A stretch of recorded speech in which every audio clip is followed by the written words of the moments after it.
day that Anthony Davis came to Dallas and Luka Doncic went to the Lakers, and now AD is on the move again. Shams, what can you tell us? Hannah, this is a trade deadline week stunner. Anthony Davis, the 10-time NBA All-Star, has been traded to the Washington Wizards. So the Wizards are acquiring a future Hall of Fame big man. The Mavericks are getting back some players, a couple of young players, but 2 first-round draft picks and 3 second-round picks. But let's look at AD going to the Wizards now. He joins Trae Young, who they just acquired, the multi-time All-Star, formerly the face of the franchise of the Hawks. But Alex Sarr, Keyshawn George, Trey Johnson, Bilal Coulibaly, Bub Carrington, they've been building the last few years, but clearly the deconstruction phase in Washington is over. They're turning the page after this season on being competitive around that young core that they developed, and now they have 2 anchors of that in Trae Young and Anthony Davis. You think about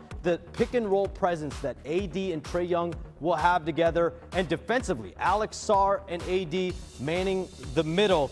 But clearly for the Mavericks, 1 year ago, they traded away Luka Doncic, the face of that franchise. No one ever thought he'd be traded. There was going to be a statue of him one day, but he got traded for AD. It just did not work out, a slew of injuries. But the Mavericks, by making this trade, they've essentially cut their losses here. They've cut ties here, and they're bringing in significant financial relief. They're getting out of the aprons. They're getting out of the tax. They're getting some draft flexibility that now all combines to allow them to properly build this team around Cooper Flagg. He's the face of this franchise, the face of this organization moving forward, and that's what they intend to do. And one more note, Hannah, on the Wizards. They made a few trades here. Bradley Beal and Kyle Kuzma the last few years. That has now turned into Trae Young, Anthony Davis, and 5 pick swaps.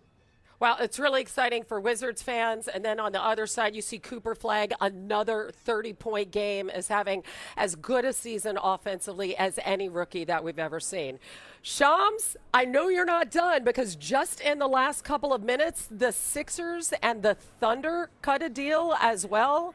Can you give us the details? And Jared McCain, who was off to a Rookie of the Year start with the Sixers last year before his torn meniscus, he has been traded to the Oklahoma City Thunder, the reigning OKC Thunder, for 1 first-round pick, the Rockets pick this year, and 3 second-rounders. This move, clearly for the Sixers has a little something to do with figuring out that roster. You have Quentin Grimes. They have key decisions to make with Quentin Grimes this offseason. He's going to be an unrestricted free agent. They want to try to keep him, but getting under and out of the tax, they've got a glut of guards. And by doing this, Jared McCain moves on to the Oklahoma City Thunder. Wow, so that's what happens with the defending champs. Meanwhile, the Sixers, I know Joel Embiid was out again last night, but a resurgent Embiid, that great backcourt, we'll see what they are able to do. And we are still, amidst all of this, on Giannis Antetokounmpo watch. So, Shams, with the trade deadline about 24 hours away now, what's the latest on Giannis? Hannah, Bucks general manager John Horst, ownership, they're continuing to sift through the offers that have come in on Giannis, the aggressive offers. But on the eve of the NBA's trade deadline on Thursday, one thing that has been made abundantly clear to the Milwaukee Bucks is Giannis is ready to move on, whether it's at the deadline now or in the offseason. So the Bucks and John Horst, their general manager, there's a decision to be made now over the next 24 hours. The risk reward of, are you going to be able to find a deal that matches the threshold, or do you potentially risk taking this into the offseason where Giannis will be on an expiring contract? He's going to have the ability to have the sway and the dictation of where he could end up. And if he potentially says, I want to go here, or I only want to play here or here, that does have an ability to box in and shrink his market. Right now, it's an open market for the Bucks to negotiate in. So we'll see between now and Thursday. Will the Bucks decide to move on from Giannis, or will they allow this to go into the offseason, which in the second half of the year will make for potentially an untenable environment, because the Bucks might be playing to keep a high draft pick, but Giannis, right, my understanding is he wants to play the second half of this season. So that's a conflict of what both of these sides might want. That is a very, very fine line to walk. And then, of course, whatever deal comes to the table, ownership has to sign off on that. So it's very complicated. A lot needs to happen. We'll see if it does within the next 24 hours. And if it does, you'll be all over it. ESPN's trade deadline special is tomorrow, starting at 1 Eastern. It's 4 hours long. I have a feeling you might need all of that, Shams. Thank you. That the Mavericks are trading 10-time All-Star Anthony Davis to the Wizards in an 8-player deal. Washington gets 2 first-round picks and 3 second-rounders in the deal. AD, of course, was the centerpiece of that blockbuster that sent Luka Doncic to the Lakers almost a year ago to the day. That happened on February 2nd. Today is February 4th. And our former NBA champ is with us, Iman Shumpert, ahead of NBA Today, which is going to be so busy. Shump, you always keep it real. What do you think of this trade? I actually like it if you're Washington. If you're Washington, I think that Trae Young needs a big man. He likes to have a favorite target, so to speak. When coming off the ball screen, it makes him more and more dangerous as you start thinking about his respects to put together a body of work to get them back into a playoff mode. I like him joining forces over there. I like the D'Angelo Russell addition in there because having D'Angelo Russell gives you another capable scorer and a guy that could fill it up from behind the line. Now, when we start talking about Dallas, it just hurts my heart to feel like you moved Luka and got back Chris Middleton, and that's no disrespect to Chris Middleton. He is a phenomenal ball player, and he has a ring. So you have to respect him, and you respect his body of work. But when you have somebody like Luka Doncic, and that's what you get back a couple years later, it got to let out some, some size and put some heads down a little bit to know that things weren't successful in going to get Anthony Davis, which was your original plan. But hopefully AD can get healthy. I know the Mavericks are happy to now have some bodies that are healthy that can get out there and help them. But I'm excited to see what happens with AD over in Washington because pairing up with Trae Young does excite me. Yeah, I feel really happy for the fans there because it's been a rough go for Wizards fans for so long. And for Dallas, obviously the future is Cooper Flagg. What a season he's having. Exactly. Another 30-point game last night. All right, this other news came in from Shams because, he hasn't broken enough news. Apparently, Shai Gilgeous-Alexander has sustained an abdominal strain. He's going to be reevaluated following the break. But when you look at the games that they have coming up, they have San Antonio they've had problems with. They have the Rockets. They have the Lakers. How do you see the Thunder being able to sustain without SGA? Well, with their new addition and going to get another guard in Jerry McCain, I don't want. If OKC is looking for your guy, looking at your guy, don't let them have him because they do a phenomenal job coaching it up over there and making the decisions they do. But when you start talking about SGA getting some rest, I think it's a great decision. I think sometimes All-Star can be for a celebration. It can be for, you having a great season. But a guy like this has his sights on getting another trophy. And for him to do that, he's going to need to be healthy. I think it's a good move by them. Yeah, we'll see who takes the spots. Just want to tell folks what you were referring to, the Sixers trading Jared McCain to the Thunder for a 2026 Rockets first-round pick and 3 seconds, according to Shams. Exactly. Shump, good to see you. We'll see you shortly on Always. NBA Today. Thanks. Thank you. Including Giannis. Biggest moves so far include that Harden trade to send Darius Garland to the Clippers. The Celtics got a shooter in Nikola Vucevic from the Bulls. The Jazz sent 3 first-round picks to Memphis for Jaren Jackson Jr. Jackson, part of that great 2018 draft class that has now seen every lottery pick moved at some point in their 8 professional seasons, either on draft night or after. Mitchell Robinson is the only player drafted in 2018, the entire draft, first or second round, and he was a second rounder. Mitchell Robinson, the only player still on the team that drafted him. Miles Bridges, of course, was traded on draft night. All right, let's get Ashley Nicole Moss in here. This is looked at as one of the better draft classes in the last, 10, 15 years in the NBA.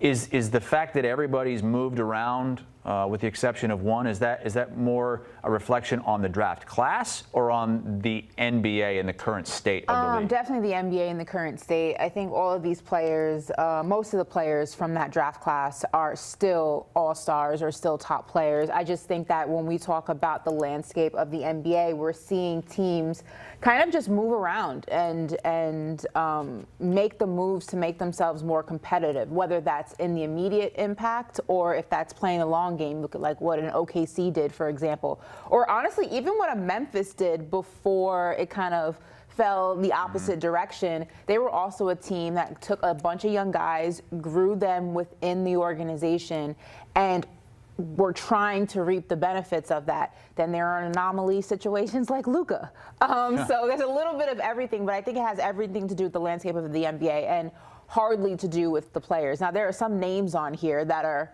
question marks when you look at the draft class, like a Marvin Bagley, for example, did not amount to what you think a second pick in the draft would be. You also have DeAndre Ayton, who went first in that draft, which is interesting.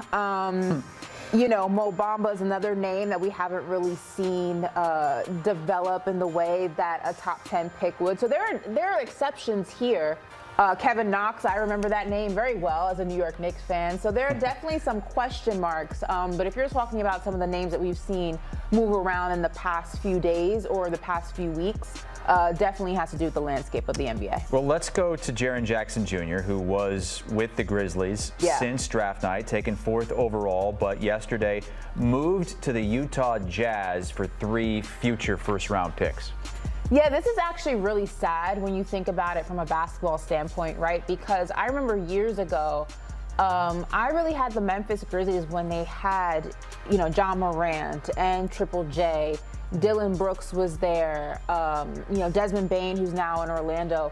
They were a team that, one, was developed as a group, and the Memphis Grizzlies are a really good organization to develop young talent. And I really thought that this was going to be a team that was going to be one of the new faces of the changing of the guard in the Western Conference. I loved how they played basketball. I loved how they approached basketball. It kind of reminded me very much of like a college team, except I feel like they were a lot more on their P's and Q's, if you will, when it came to the fundamentals and being an NBA team. And it just has not amounted to that. And it's really sad to see them being disbanded and going in opposite directions, and just the question mark of like, what if? Like, what would have happened if the John Morant situation didn't happen, which had him removed from the team, or if the injuries to John Morant didn't happen, that was the domino effect to the rest of the team. There's a lot of question marks because there was so much promise and there was a lot of expectation, especially when they kind of hit that moment where you were like, oh, this is a team that could really be something in the West. And now we just, you know, it's just a what if. And it's kind of sad. And we'll see if John Morant moves as well. Also, what ifs with the Atlanta Hawks, because I mean they originally drafted Luka, traded him away. They get Trae Young. They think, well, okay, he's led us to the conference finals. He's going to be a superstar. Yeah. Now they send him away. They don't even get a first-round pick for him. That conference finals is like the curse for the Atlanta Hawks. They never really were able to bounce back after that and see remnants of that success. And Trae Young has also struggled in not only the trade market, but in the reputation that there is of him in the NBA. And, you know, I remember that anonymous players poll that called him overrated. It's also the same poll that called Tyrese Halliburton overrated. So take that with a grain of salt. But, you know, the way Trae Young plays basketball and his size is not so much favorable. And that's kind of what the Memphis Grizzlies are dealing with when it comes to John Morant and trying to find a new home for him. You know, small guards are hard to, especially small guards that aren't as, you know, as we say in New York, as brolic. Like a Jalen Brunson plays bigger than his size, you know? So it's interesting, though, because, like, they've made a lot of moves in Atlanta to try to figure out a way to make the Trae Young situation work. They moved pieces around. They changed coaches. They even tried to salvage the remnants of the team by trading or trying to trade Trae Young. There just wasn't a market for it, and they're not in a full rebuild because I do think they have a decent roster in place.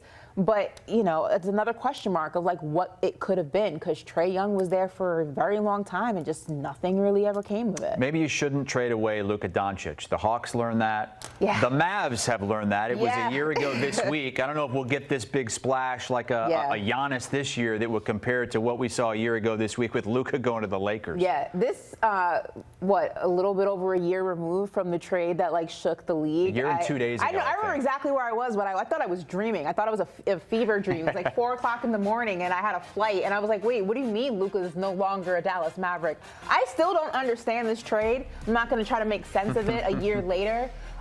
You get a player like Luka and you don't trade him away. You figure out what you need to do to make it work. And granted, look, everyone will say, well, if they didn't trade Luka, they wouldn't have gotten Cooper. With Cooper Flagg, who's a generational talent, he's going to be phenomenal in this league. I mean, he's already playing just at an extraordinary level. But if the immediate impact was to win in the next few years, you're a lot closer to that with Luka on your team than Cooper, just because he's younger. He has more development in the NBA.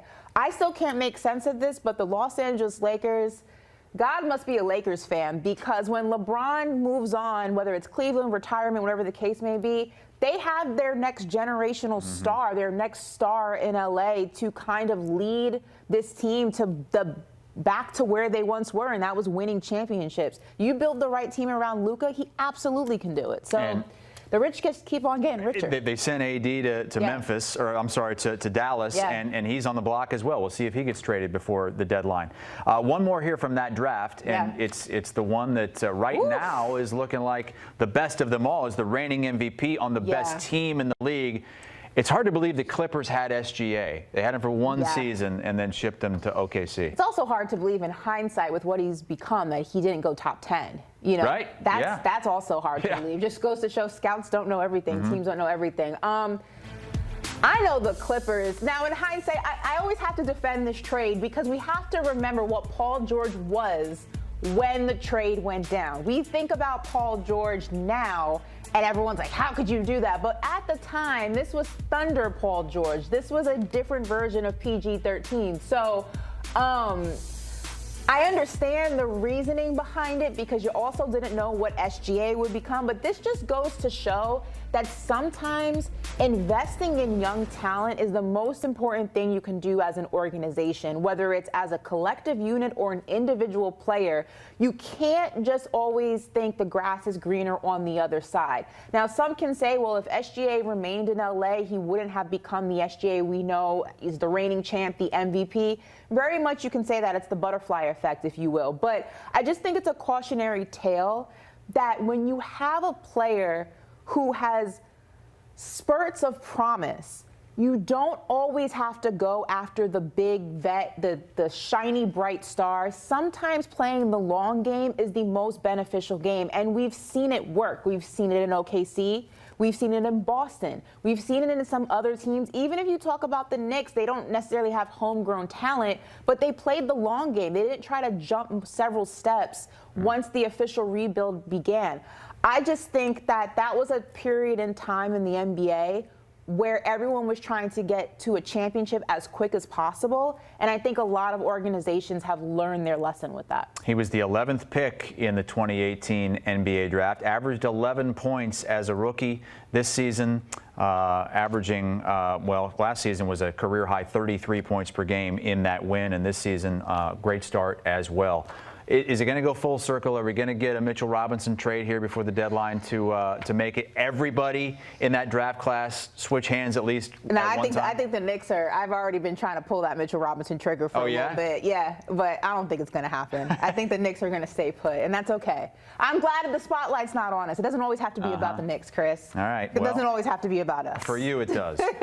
But he's the only one that has not been traded. By the way, tonight we get Cavs Clippers. Are either one of those guys going to play in this game? Do we know yet? Doubtful that James Harden plays. I think there's several protocols you have to kind of clear when you